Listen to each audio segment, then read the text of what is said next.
আসসালামু আলাইকুম, সবাই ভালো আছেন। ছাদ বাগানের পুঁইশাক এর আগে আমি দেখাইছিলাম আপনাদেরকে, সেটা কেটে ফেলেছি। আবার মাসালা দিলে নতুন করে আবার উঠেছে। মাসালা দিলে ইনশাল্লাহ বড় হবে। আর সকালবেলা গাছের যত্ন পরিচর্যা, গাছে পানি দেব, তারপরে সার তো দেই না, আমি তরি তরকারি সিল্কা দেব, সেই জন্য উদ্দেশ্য দেখানো, সবার উদ্দেশ্যে আমি দেখানোর চেষ্টা করি। আর মশলা দিলে আবার নতুন করে মিষ্টি কুমড়া চারা উঠেছে।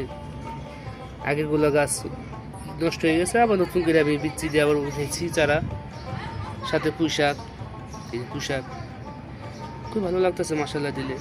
এখন গাছে পানি দেব, তারপরে তরি তরকারি সিল্কে গাছে দেব। সবাই ভালো থাকবেন, সুস্থ থাকবেন। আসসালামু আলাইকুম।